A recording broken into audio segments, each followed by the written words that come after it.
Hello दोस्तों, आपका स्वागत है हमारे चैनल सिनेमा आउटलेट में।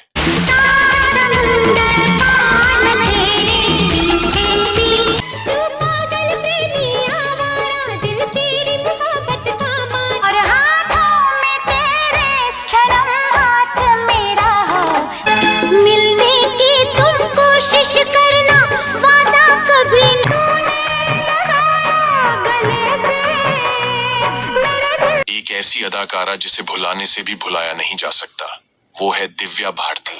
दिव्या भारती को गुजरे कई साल बीत चुके हैं, लेकिन उनकी मौत कैसे हुई, ये अब तक एक मिस्ट्री बन हुई है। दिव्या 90 के दशक की सबके खूबसूरत अभिनेत्रियों में से एक थी। उनकी मासूमियत पर हर कोई मरता था। दिव्या की शख्सियत इतनी जादुई रही है कि उन्हें आज तक याद किया जाता है। केवल 3 साल के छोटे से बॉलीवुड करियर में 20 से ज्यादा फिल्में करके दिव्या ने उस समय फिल्म इंडस्ट्री में तहलका मचा दिया था। अब हम आपको अभिनेत्री से जुड़े कुछ दिलचस्प किस्से बताएंगे। दिव्या भारती का जन्म 25 फरवरी 1976 को मुंबई में ओम प्रकाश भारती के घर में हुआ, जो एक बीमा अधिकारी थे, और उनकी पत्नी का नाम मीता भारती था। दिव्या भारती के अपने पिता की पहली शादी से हुई संतान थी उन्हें, और एक छोटा भाई कुणाल और एक छोटी बहन पूनम है। अपने शुरुआती वर्षों में दिव्या भारती अपने चुलबुले व्यक्तित्व के लिए जानी जाती थी और सब लोग उन्हें गुड़िया कहते थे। दिव्या की शुरुआती शिक्षा मानिकजी कॉपर हाई स्कूल में हुई। दिव्या शुरू से ही पढ़ाई में एक मीडियम स्तर की विद्यार्थी थी। दिव्या 9वीं कक्षा में थी जब उसे फिल्मों के प्रस्ताव मिलने लगे। चूंकि उसका चेहरा सुपरस्टार श्रीदेवी से मिलता जुलता था, इसलिए कई निर्देशकों और निर्माताओं ने उसे देखा। पहले तो उसके माता पिता हिचकिचा रहे थे, लेकिन 1988 में नंदू तोलानी ने उसे गुनाहों का देवता फिल्म का प्रस्ताव दिया। उस समय दिव्या की उम्र 14 साल थी। इस बीच दिव्या को एक दोस्त से पता चला कि दिलीप शंकर आमिर खान के साथ आतंक ही आतंक और रुद्र अवतार में एक नई लड़की चाहते हैं। अपने माता पिता की अनुमति से उसने दोनों फिल्में साइन कर ली। उस दौरान गोविंदा के भाई कीर्ति कुमार ने एक वीडियो लाइब्रेरी में आकर्षक दिव्या को देखा। वह उसके पीछे उसके घर गया और फिर उसके बगल वाली बिल्डिंग में रहने वाले निर्देशक नंदू तोलानी को फोन किया और दिव्या के बारे में पूछा। तब कीर्ति कुमार गोविंदा के साथ राधा का संगम में दिव्या को लेने के लिए उत्सुक थे। कीर्ति व्यक्तिगत रूप से दिलीप शंकर से मिलने गईं और दिव्या को उनके अनुबंध से छुड़ाने में कामयाब रहीं। कीर्ति ने मार्च 1929 में शो टाइम मैगजीन में कहा, मैंने दिलीप से कहा कि वह कोई भी लड़की ले सकते हैं, लेकिन वह कभी भी दूसरी राधा नहीं ढूंढ पाएंगे। कीर्ति ने उनका नाम दिव्या से राधा में बदल दिया। निर्माता कीर्ति ने उन्हें बहुत धूमधाम से लॉन्च किया। उन्होंने साक्षात्कार दिए कि कैसे उन्होंने पूरे भारत में उनकी तलाश करने के बाद अपनी आदर्श राधा को पाया। और फिर पहला शॉट लेने से पहले दिव्या राधा भारती 2 साल तक तैयार होने के बाद फिल्म से बाहर हो गईं और उनकी जगह जूही चावला को ले लिया गया। दोनों पक्षों ने इस विवाद के लिए अलग अलग कारण बताए। निर्देशन में नए होने के कारण उन्हें दिव्या को छोड़ना पड़ा, क्योंकि उन्हें लगा कि वे एक नए कलाकार को संभाल नहीं सकते। अन्य पत्रिकाओं ने लिखा कि दिव्या का गोविंदा के साथ संबंध था और मोहित ईर्ष्यालु कीर्ति इसे बर्दाश्त नहीं कर सके। दूसरों ने लिखा कि यह दिव्या की अपरिपक्वता थी जिसने उन्हें फिल्म से बाहर कर दिया, और यहीं से दूसरे फिल्म निर्माताओं के लिए भी इस क्षेत्र में उतरने का रास्ता खुल गया। बोनी कपूर, शबनम कपूर, शेखर कपूर और सुभाष घई जैसे बड़े नामों ने उनका स्क्रीन टेस्ट लिया। सबने उनकी तारीफ की, लेकिन किसी ने उन्हें साइन नहीं किया। ऐसी अफवाहें थीं कि उनकी बचपना वाली छवि पहले ही बन चुकी थी। पत्रिकाओं में उन्होंने जंगली और पागल होने का नाम कमाया था। दरअसल अपनी बड़े बजट की फिल्म प्रेम के लिए बोनी कपूर ने दिव्या को साइन किया था, लेकिन 8 दिन बाद दिव्या बाहर हो गईं और तब्बू को साइन कर लिया गया। बाद में सुभाष घई ने भी उन्हें आमिर खान के साथ सौदागर के लिए बुलाया और 20 दिन बाद वह बाहर हो गईं और उन्होंने मनीषा कोइराला और विवेक मुशरान को साइन कर लिया। तब तक अस्वीकृतियों ने 15 वर्षीय दिव्या को प्रभावित कर दिया था। चूंकि वह पहले ही स्कूल से बाहर हो चुकी थी, इसलिए वे उसे वापस नहीं लेना चाहते थे। नतीजतन वह बेकार बैठने को मजबूर हो गई, लेकिन उसके बाद तुरंत ही दिव्या को एक तमिल फिल्म मिल गई। इतने सारे बड़े प्रोजेक्ट से बाहर होने के बाद दिव्या उदास हो गई और मुंबई छोड़कर चली गई। अपनी वापसी की शाम को बॉब बिली राजा के निर्माता ने अपने आगामी प्रोजेक्ट के लिए उनसे संपर्क किया। वे चाहते थे कि दिव्या उसी रात उड़ान भरे।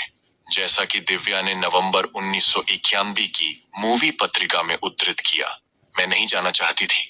मैंने कहा नहीं, लेकिन मम्मी ने हाँ कहा। कल्पना कीजिए, फिल्म सुपरहिट हो गई और मैं सुपरस्टार बन गई। यह कदम रंग लाया। बोब बिली राजा 1990 की गर्मियों में रिलीज हुई और एक बड़ी हिट साबित हुई। उसने दक्षिण में तूफान मचा दिया था और वह वहां एक देवी थी। अधिक हिट के साथ वह तेलुगु सिनेमा में एक बड़ा नाम बन गई। बॉक्स ऑफिस रेटिंग में वह केवल अजय विजय शांति के बाद दूसरे स्थान पर थी। एक अंदरूनी सूत्र के अनुसार उनकी फीस प्रति फिल्म 25 लाख और हर अतिरिक्त दिन 1 लाख तक पहुंच गई थी। यदि शूटिंग स्थगित कर दी जाती थी तो दक्षिण के निर्माता 15 दिनों के लिए 15 लाख का भुगतान कर रहे थे, जो 1991 में एक बड़ी रकम थी। बॉलीवुड में केवल माधुरी दीक्षित और श्रीदेवी को ही इस तरह की कीमत मिल रही थी। 1991 में दिव्या ने राउडी अल्लुडू और असेंबली राउडी सहित चिरंजीवी और मोहन बाबू के साथ लगातार हिट फिल्में दी। उत्तर भारत में उन्हें तेलुगु फिल्मों की श्रीदेवी के रूप में जाना जाता था, लेकिन दिव्या को यह नहीं चाहिए था। वह बॉम्बे में कुछ बड़ा करना चाहती थी और वह नए दृढ़ संकल्प के साथ वापस आई थी। वह अपने तेलुगु दर्शकों को निराश नहीं करना चाहती थी और प्रतिवर्ष एक फिल्म करने तक सीमित रहना चाहती थी। जब दिव्या को पता चला कि राजीव राय अपनी फिल्म विश्वात्मा के लिए सनी देओल के साथ एक नए चेहरे की तलाश कर रहे हैं, तो वह हिम्मत करके अपने पोर्टफोलियो के साथ राजीव राय के ऑफिस चली गई और उसी दिन फिल्म साइन कर ली। राजीव अपनी ब्लॉकबस्टर फिल्म त्रिदेव का सीक्वल बना रहे थे। इस फिल्म का निर्माण त्रिमूर्ति फिल्म्स प्राइवेट लिमिटेड ने किया था, जो सबसे बड़ी और सबसे पुरानी फिल्म निर्माण कंपनियों में से एक है। विश्वात्मा को 1990 के अंत में भव्य मुहूर्त के साथ लॉन्च किया गया था, जिसमें धर्मेंद्र ने मुहूर्त शॉट दिया था। जल्द ही दिव्या नैरोबी में लंबी आउटडोर शूटिंग के लिए चली गईं। जब तक दिव्या वापस आई, तब तक फिल्मों के ऑफर आने शुरू हो गए थे। अब तक एक भी रिलीज के बिना दिव्या ने 14 फिल्में साइन की थी। विश्वात्मा 2 जनवरी 1992 को रिलीज हुई थी। हालांकि इसने अच्छा प्रदर्शन किया, लेकिन फिल्म की सफलता त्रिदेव के करीब भी नहीं पहुंच पाई और फिल्म को औसत कमाई वाली फिल्म घोषित किया गया। उल्लेखनीय है कि फिल्म का सबसे लोकप्रिय गाना 7 समुंदर, जो दिव्या पर केंद्रित था, हिट हुआ और आज भी दर्शकों को उस गाने में दिव्या का डांस सीक्वेंस याद है। 7 दिन बाद दिव्या की संगीतमयी फिल्म दिल का क्या कसूर रिलीज हुई। यह उन्हें लोकप्रिय नायिका के रूप में स्थापित करने वाली थी, लेकिन खाली सिनेमा घरों में रिलीज हुई। किसी को उम्मीद नहीं थी कि फिल्म इतनी बुरी तरह से फ्लॉप होगी। हालांकि फिल्म दर्शकों को प्रभावित करने में विफल रही, लेकिन फिल्म फेयर पत्रिकाओं ने दिव्या को 1992 की शीर्ष 10 सर्वश्रेष्ठ अभिनेत्रियों की सूची में शामिल करना शुरू कर दिया। हैरानी की बात यह है कि जब अन्य अब जाने माने नवोदित कलाकारों को शोबिज में पेश किया जा रहा था, तब दिव्या की असफल शुरुआत ने एक पत्रिका की सुर्खियां बटोरी। यह वह समय था जब मधु और चांदनी, जिनकी पहली फिल्में फूल और कांटे और सनम बेवफा क्रमशः सुपरहिट थीं, सहित कई अभिनेत्रियों को स्टारडम नहीं मिला, दिव्या की फ्लॉप फिल्मों ने उन्हें स्टार बना दिया।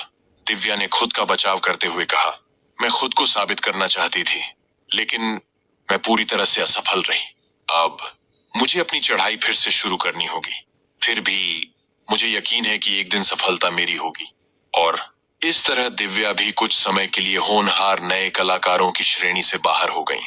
फिर पहलाज निहलानी की शोला और शबनम आई।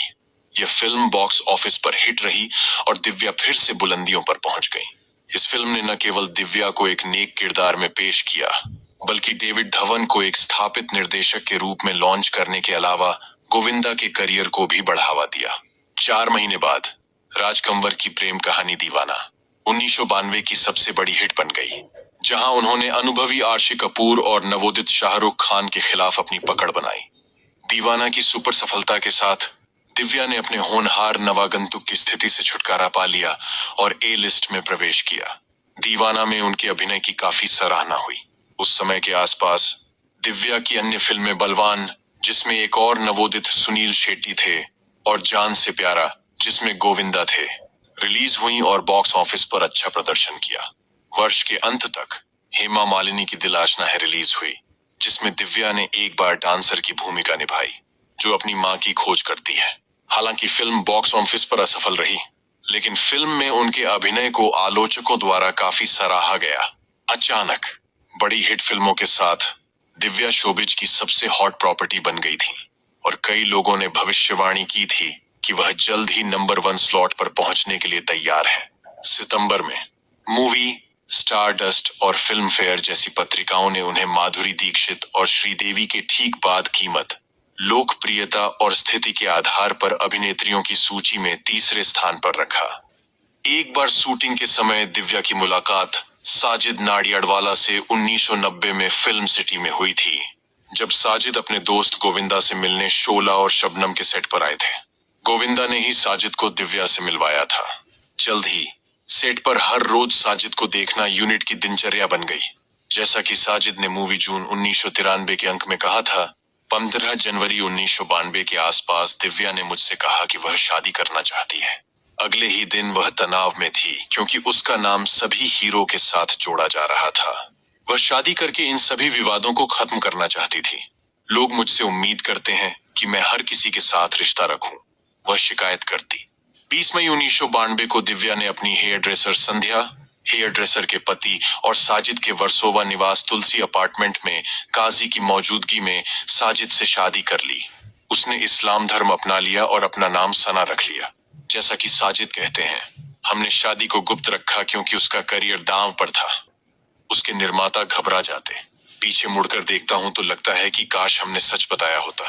दिव्या यह घोषणा करना चाहती थी कि हम शादी कर चुके हैं, लेकिन मैं उसे थोड़ा इंतजार करने के लिए कहता रहा। काश मैंने ऐसा न किया होता। हर बार जब वह अपनी फिल्मों की रश देखती तो वह आह भरती, यह फ्लॉप हो जाएगी और लोग मुझे छोड़ने के लिए कहेंगे, लेकिन ऐसा कभी नहीं हुआ। 5 अप्रैल 1993 आधी रात के आसपास दिव्या की मुंबई में अपने पति के वर्सोवा अपार्टमेंट की 5 मंजिला इमारत तुलसी 2 से गिरकर मौत हो गई। दिव्या की अचानक मौत को लेकर मीडिया में कई तरह की अटकलें लगाई गईं, जिसमें आकस्मिक मौत, आत्महत्या और यहां तक कि हत्या की संभावना भी शामिल थी। माना जाता है कि दिव्या की ड्रेस डिजाइनर नीता लुल्ला मौत के समय अपार्टमेंट में मौजूद थी, लेकिन दुर्भाग्यपूर्ण घटना को टाला नहीं जा सका। पुलिस ने 1998 में उनकी मौत की जांच बंद कर दी, लेकिन उनकी मौत की परिस्थितियां अभी भी रहस्य बनी हुई हैं। उनके मरने के समय उनके करीबी लोगों ने जो चुप्पी साधी थी, वह अजीब है। पुलिस को दिए गए उनके बयानों में अजीबोगरीब मोड़ थे और जांच और पूछताछ में कई भयावह खामियां थीं। नीता लुल्ला ने अपने पहले पुलिस बयान में कहा कि जब दिव्या घर लौटी तो उसके साथ उसका भाई कुणाल और पिता ओपी भारती भी थे। फिर उसने अपना बयान बदल दिया। शायद श्री भारती ने कुछ देखा और कड़ी पुलिस पूछताछ के दौरान उसे उगल दिया होगा। साजिद खुद भी संदेह के घेरे में था। अखबारों ने उनके अंडरवर्ल्ड कनेक्शन के बारे में काफी कुछ बताया, लेकिन उन्होंने इस तथ्य का जोरदार खंडन किया। उन्होंने पुलिस को दी अपने बयान में भी गलती की। उन्होंने दावा किया था कि जब दिव्या 5 मंजिल से कूदी, गिरकर मर गई, तब वे बाहर थे। तब पुलिस वे कहाँ गए थे? उन्होंने पहले पंकज खरबंदा का नाम लिया और बाद में अपना बयान बदल दिया और कहा कि वे कुलभूषण गुप्ता से मिलने गए थे, जो एक निर्माता मित्र हैं, जिनसे उन्होंने वह फ्लैट खरीदा था जिसमें वे और दिव्या रहते थे। इससे भी ज्यादा संदिग्ध बात यह थी कि दिव्या बालकनी से ऊपर चढ़ गईं और बिना किसी के रोकने की कोशिश किए पैरापेट पर खड़ी हो गईं। 7 अप्रैल 1993 को उनका पार्थिव शरीर बाहर लाया गया और उसी दिन उनका अंतिम संस्कार भी हुआ। उस समय की सबसे कम उम्र की फिल्मी नायिका के अंतिम संस्कार में लगभग 500 लोग शामिल हुए थे। अपनी मृत्यु से पहले वह मोहरा, लाडला, आंदोलन, अंगरक्षक, कर्तव्य और विजय पथ जैसी फिल्मों में अभिनय करने वाली थीं। दिव्या ने अपनी मृत्यु से पहले लाडला की लगभग 80% शूटिंग पूरी कर ली थी, लेकिन पूरी फिल्म श्रीदेवी के साथ फिर से शूट की गई। उनके द्वारा पूरी की गई भूमिका की फुटेज एक विशेष टेलीविजन कार्यक्रम में दिखाई गई, जिसमें उनके अभिनय की तुलना श्रीदेवी के अभिनय से की गई। दिव्या द्वारा फिल्म पूरी करने पर यह फिल्म 1993 में रिलीज होनी थी, लेकिन अंततः यह 1994 में रिलीज हुई। दिव्या की 2 पूरी हो चुकी फिल्में, रंग और शतरंज, उनकी मृत्यु के कुछ महीनों बाद रिलीज हुई। ये फिल्में उनके पति साजिद नाडियाडवाला द्वारा निर्मित कई फिल्मों के अलावा उनकी स्मृति को समर्पित थीं। दिव्या भारती की मौत की परिस्थितियों की जांच 1998 में बिना किसी निश्चित फैसले के बंद कर दी गई थी। वह भारत की सबसे खूबसूरत लड़की थी। अगर वह अब के समय जीवित होती तो वह भारतीय फिल्म उद्योग में सबसे अधिक स्थान पर होती। तो दोस्तों, ऐसी ही महत्वपूर्ण जानकारियां पाने के लिए हमारे चैनल को सब्सक्राइब करें, लाइक करें, कमेंट करें। मिलते हैं नेक्स्ट वीडियो में। तब तक के लिए बाय बाय।